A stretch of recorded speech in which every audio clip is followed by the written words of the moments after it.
మన ప్రభువు అయిన యేసుక్రీస్తు నామములో మీ అందరికీ నా హృదయపూర్వకమైన వందనాలు. ఈ దినమంతా నా ప్రభు కృప మీకు తోడై ఉండును గాక. మీరు వెళ్తున్న మార్గాలలో, మీరు చేస్తున్న వ్యాపారం, చేస్తున్న చేతి పని, చేస్తున్న ఉద్యోగాలలో, రాకపోకలలో మీకు నా దేవుడు ఈ దినమంతా కాపుదల అనుగ్రహించునుగాక. పరిశుద్ధ గ్రంథంలో నుండి 132వ కీర్తన 14వ చరణాన్ని నేను చదువుతూ ఉన్నాను. మీ పరిశుద్ధ గ్రంథమైన బైబిల్ తెరచి చూడండి. ఇది నేను కోరిన స్థానం, ఇది నిత్యము నాకు విశ్రమ స్థానముగా నుండును, ఇక్కడనే నేను నివసించదను. దేవాతి దేవుడు ఒక శ్రేష్టమైన మాట తన ప్రజలైన వారితో చెప్తున్నారండి. నేను కోరిన స్థానం ఇక్కడే, నేను ఇక్కడనే నివసించదను. ఎక్కడా అంటే తన స్వకీయమైన, లేకపోతే గొర్రెపిల్ల రక్తముతో విమోచించబడిన ప్రజల మధ్య ఆయన అంటారు, నేను ఇక్కడనే నివాసం చేస్తాను. అందుకే దైవజనుడైన మోషేతో కూడా ఒక శ్రేష్టమైన మాట చెప్తారు. నేను వీరిలో నివసించున్నట్లు, నేను వీరితో ఉండునట్లు, వీరి మధ్య నాకు ఒక పరిశుద్ధ స్థలమును నియమించు అంటారు. అంటే తన ప్రజలను ఏనాడు కూడా ఆయన విడిచిపెట్టాలి అని కోరుకునే దేవుడు కాదండి. తన ప్రజలను ఏనాడు కూడా విడిచిపెట్టాలని, విడనాడాలని అని ఆశపడే దేవుడు కాదు.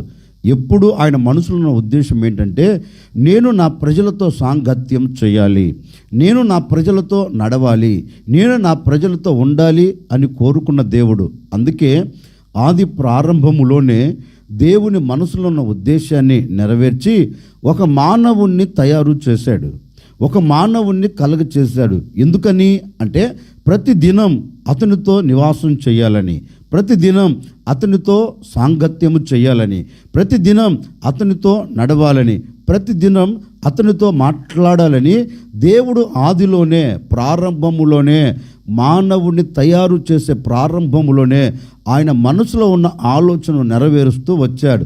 ఆదామును తయారు చేశాడు, ఆదాముకు జీవాన్ని పోశాడు, ఆదాము ఆయన పోలికలో కలగ చేసుకున్నాడు. ఆదాముతో ప్రతి చల్లపూట పరలోకమును విడిచి భూమి మీద అడుగుపెట్టి ఏదెను తోటలో ఆదాముతో సహవాసం చేస్తూ ఆనందపడే దేవుడు. మన దేవుడు ఎవరు అంటే మనతో నివాసం చేయాలని కోరుకునే దేవుడు అండి. మన దేవుడు ఎవరు అంటే మనతో నివసించి, మనతో కలిసి బ్రతికి, మనతో కలిసి నిలిచి, మనతో నడిచి, మనము ఆనందపడుతుంటే మన ఆనందాన్ని ఆయన చూచి ఆనందపడే దేవుడు. మనం కన్నీరు కారుస్తుంటే కన్నీళ్ళు చూస్తూ నిలిచిపోయేవాడు కాదు. మనము కన్నీళ్ళ మధ్యలో, కష్టాల మధ్యలో నిలబడితే మనకు దూరం అయిపోయేవాడు కాదు. అందుకని కాదు, ఆయన మనల్ని తయారు చేసుకుంది. మనతో ఉండి మన కష్ట సుఖాలు, మనతో ఉండి మన బాధలు ఆయన అనుభవించి మనకు సంతోషం ఇవ్వాలనే మనతో కూడా నివసించేదానికి ఆయన ఇష్టపడ్డాడు. పరలోకాన్ని విడిచి పరలోకంలో దేవదూతల సమూహముతో ఉండకుండా మనతో ఉండేదానికి ఆయన ఇష్టపడి మన యొద్దకు వచ్చాడు. అందుకే అంటారు, నేను ఇక్కడనే నివసిస్తాను. ఎక్కడా? నీవు ఎక్కడ ఉంటావో అక్కడ ఆయన నివసిస్తాడు. నువ్వు ఎక్కడ అడుగులు వేస్తావో అక్కడ ఆయన నీతో అడుగులు వేస్తాడు. అందుకే ఆయన అంటున్నాడు, నేను ఇక్కడనే నివసిస్తాను. మరి ఎక్కడ నివసిస్తాడు ఆయన అంటున్నాడు కదా, నేను ఇక్కడనే నివసించేదను. ఎక్కడ నివసిస్తాడు? అందుకే దేవుని వాక్యంలో కూడా చక్కగా రాయబడిన మాట ఏంటంటే, నేను ఎక్కడంటే అక్కడ నివసించను. ఎందుకంటే నేను పరిశుద్ధుడను గనుక ఎక్కడైతే పరిశుద్ధ స్థలము నీవు నాకు నిర్మిస్తావో, ఎక్కడైతే పరిశుద్ధ స్థలమును నీవు నాకు నిర్ణయిస్తావో ఆ పరిశుద్ధ స్థలములు నేను నివసిస్తాను. మన దేవుడు ఎవరు? పాపాత్ముడు కాదండి. మన దేవుడు ఎవరు? పాపంలో మునిగిపోయిన వాడు కాదండి. మన దేవుడు ఎవరు? పవిత్రుడైన దేవుడు. మన దేవుడు ఎవరు? పరిశుద్ధుడైన దేవుడు. మన దేవుడు ఎవరు? కామ, క్రోధ, మోహ, మద మత్సర్యాలు లేని ఏకైక పరిశుద్ధుడైన దేవుడు. ఆయన అంటున్నారు, నేను నివసించున్నట్లు నా కొరకు ఒక పరిశుద్ధ స్థలమును నియమించు అంటాడు దైవజనుడైన మోషేతో. దైవ సేవకుడైన మోషేతో చెప్తాడు, నా కొరకు ఒక పరిశుద్ధ స్థలమును నియమించు అంటే ఆయన ఎక్కడంటే అక్కడ నివసించడు. ఏ కుటుంబాలంటే ఆ కుటుంబాలలో ఉండడు. ఏ వ్యక్తిగత జీవితం అంటే ఆ వ్యక్తిగత జీవితంలో ఉండరు. ఏ కుటుంబం పరిశుద్ధంగా మలచబడుతుందో, ఏ కుటుంబం పవిత్రంగా మలచబడుతుందో, ఏ వ్యక్తిగత జీవితం పరిశుద్ధంగా ఉంటుందో ఆ పరిశుద్ధత కలిగిన చోటే దేవుడు నివసించగలుగుతాడు. ఆ పరిశుద్ధత కలిగిన చోటే దేవుడు సింహాసనాసనుడై ఉంటాడు. అందుకే దేవుని వాక్యం కూడా చెప్తుందండి, నా కొరకు ఒక పరిశుద్ధ స్థలము నియమిస్తే ఆ చోట నేను నిలబడతాను. నిజమే, ఈనాటి వరకు దేవుడు నీతో ఎందుకు లేడు? ఈ క్షణం వరకు దేవుడు నీతో ఎందుకు నడవట్లేదు? దేవుడు ఎందుకు నీ కుటుంబం నిలిచి ఉండలేదంటే, నీ కుటుంబం యోగ్యమైనది గాను, నీ కుటుంబం పరిశుద్ధమైనది గాను, నీ బ్రతుకు యోగ్యమైనది గాను, నీ జీవితం పరిశుద్ధంగాను లేకపోయినందువలనే ఆయన నీ హృదయంలో లేడు, ఆయన నీ కుటుంబము లేడు. అందుకే ఈనాటి వరకు అలజడి, అందుకే ఈనాటి వరకు ఇక్కట్లు, అందుకే ఈనాటి వరకు ఎన్నో సుడిగుండాల మధ్యలో నువ్వు చుట్టబడి కుప్పగా కోల్చబడుతున్నావు. ఈరోజు ప్రభు పాదాలు పట్టుకొని నిన్ను నీవు పరిశుద్ధపరుచుకొని, నీ కుటుంబాన్ని పరిశుద్ధపరుచుకొని, నీవు ప్రభువా నన్ను నేను పరిశుద్ధపరుచుకున్నాను, నాతో నివాసం చేయి, నా కుటుంబంలో ఉండు అని ఈరోజు నువ్వు అడగగలిగితేనండి, నిశ్చయముగా నీ పరిశుద్ధతను బట్టి, నీ పరిశుద్ధతను బట్టి ఆయన నీతో నివసించబోతూ ఉన్నాడు. ఆయన నీతో అడుగులు వేయబోతున్నాడు. ఆయన నీ కుటుంబంలో నిలిచి ఉండబోతూ ఉన్నారు. అందుకే ఆయన అంటారు, నేను ఎక్కడంటే అక్కడ నివసించను. ఏ కుటుంబం పరిశుద్ధపరుచుకుంటుందో, ఏ వ్యక్తిగత జీవితం పరిశుద్ధపరుచుకుంటుందో నేను అక్కడ నివసిస్తాను.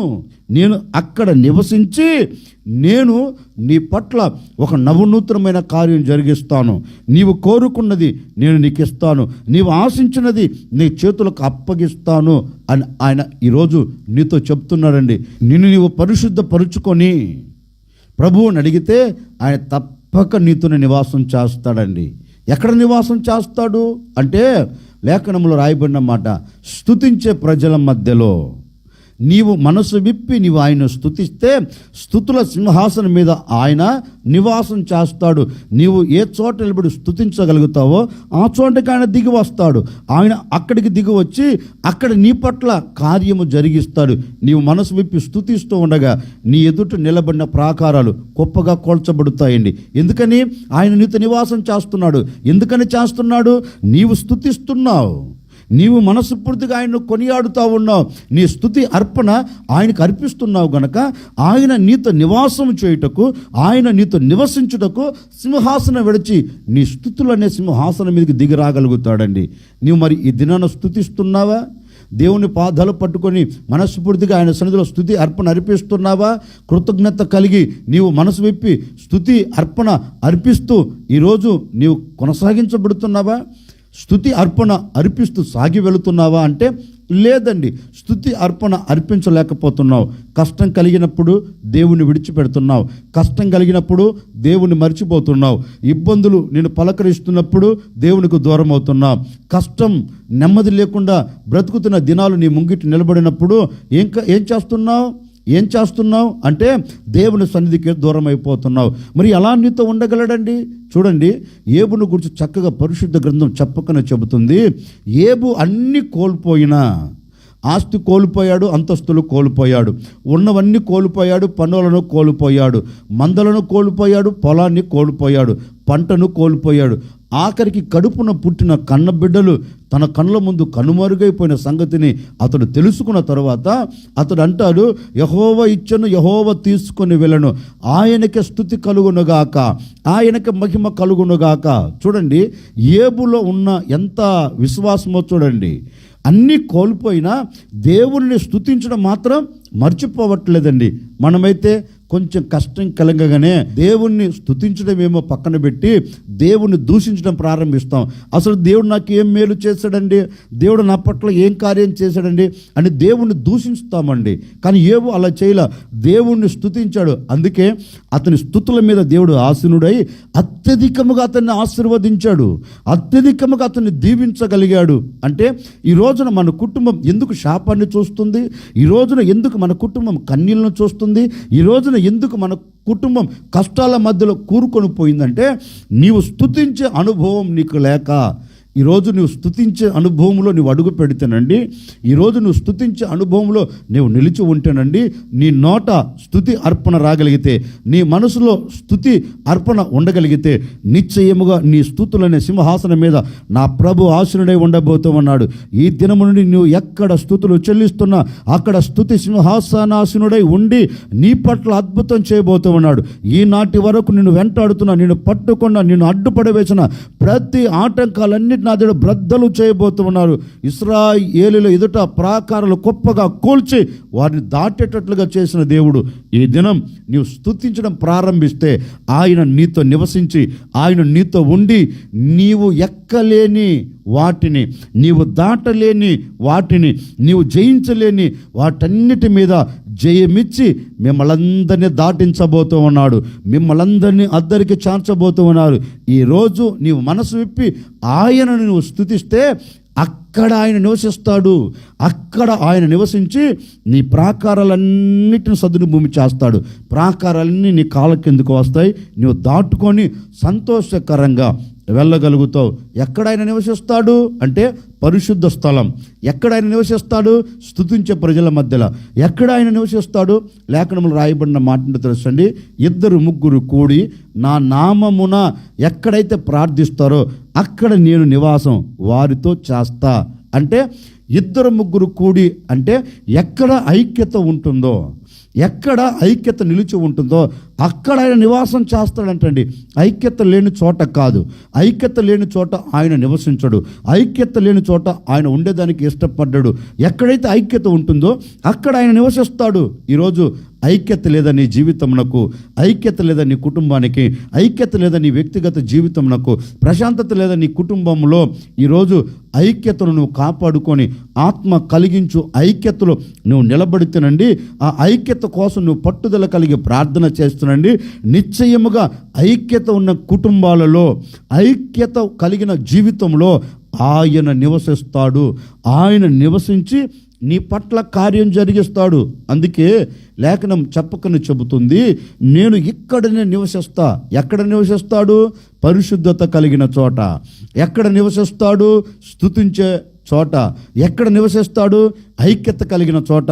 నా ప్రభు నివసించి మీ కుటుంబాల పట్ల ఆశ్చర్యమైన కార్యాలు జరిగించునుగాక.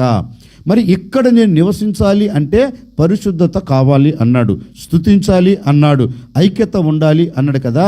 మరి ఈ అనుభవాలు కలిగి మనము బ్రతికినప్పుడు ఆయన మనతో నివాసం చేస్తాడు.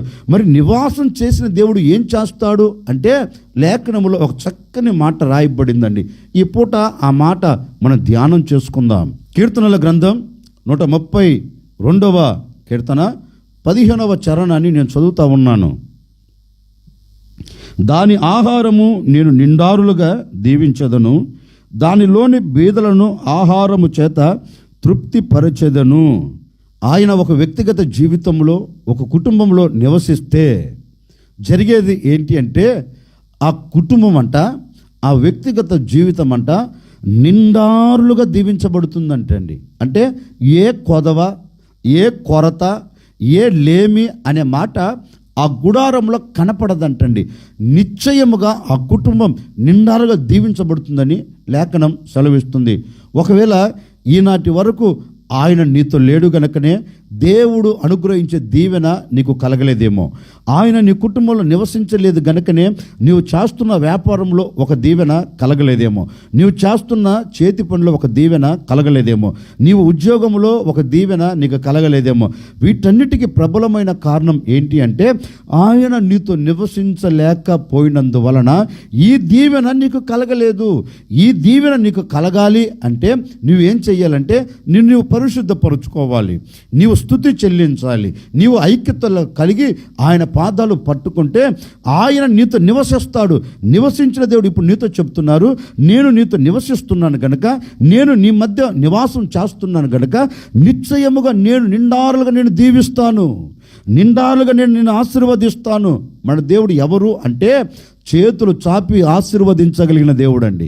నేను ప్రకటించే దేవుడు ఎవరు అంటే, చేతులు చాపి ఆయన చేతులలో దాచబడిన ప్రతి ఈవిని నీకు దయచేయగలిగిన దేవుడు.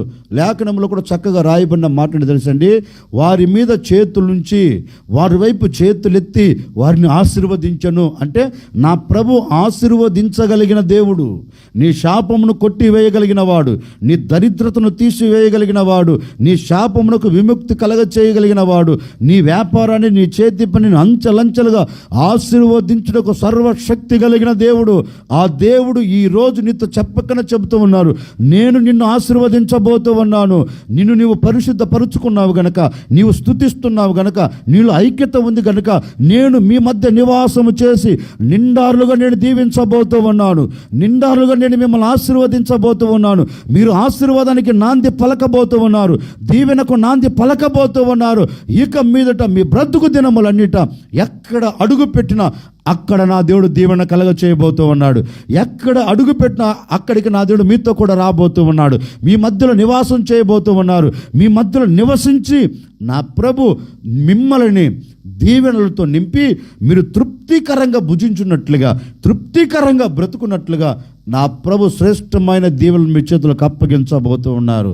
అందుకే ఆయన అంటారు, నేను మీ మధ్య నివాసం చేసి, నేను ఇక్కడ నివాసం చేసి మీకు దీవెనలు కలగచేసి, ఆ దీవెనల చేత మీరు ఎలా బ్రతకబోతున్నారంటే తృప్తికరంగా అండి. అంటే ఉండి ఉండినట్టుగా కాదు, లేనట్టుగా కాదు, కట్టినట్టుగా కాదు, బ్రతికినట్టుగా కాదండి. ఇక మీదట మీ బ్రతుకు దినములన్నిట తృప్తికరమైన జీవితంతో మీరు బ్రతకబోతూ ఉన్నారు. నా దేవుడు దీవెనల చేత మీరు తృప్తికరంగా సాగి వెళ్ళబోతూ ఉన్నారు. నా దేవుడు దీవెనల చేత ఆనందకరంగా బ్రతకబోతూ ఉన్నారు.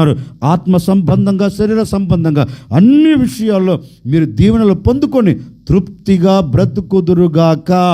అందుకే దేవాతి దేవుడు అంటారు, నేను ఇక్కడనే నివాసం చేస్తా. మరి ఇక్కడ ఆయన నివాసం చేసి ఏం చేయాలి అనుకున్నాడంటే, మనల్ని దీవించాలనుకున్నారు. ఆ దీవెనల చేత మనం ఎలా ఉండాలని కోరుకున్నాడంటే తృప్తికరంగా. ఒక సేవకుడిగా నిండు మనసుతో నేను మనసారా కోరుకుని మిమ్మల్ని ఆశీర్వదిస్తున్నానండి.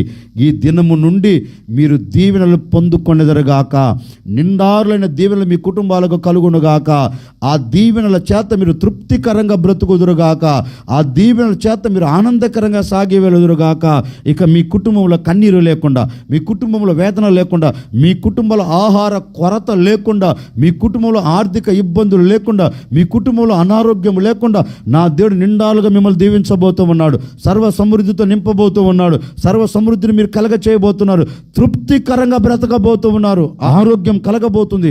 ఆర్థిక ఇబ్బందులు తొలగిపోతూ ఉన్నాయి. అసమాధానం తొలగిపోతూ ఉంది. మీ కుటుంబంలో నా దేవుడు నిలిచి ఈ దీవెనలన్నీ మీ కుటుంబానికి దయచేయునుగాక.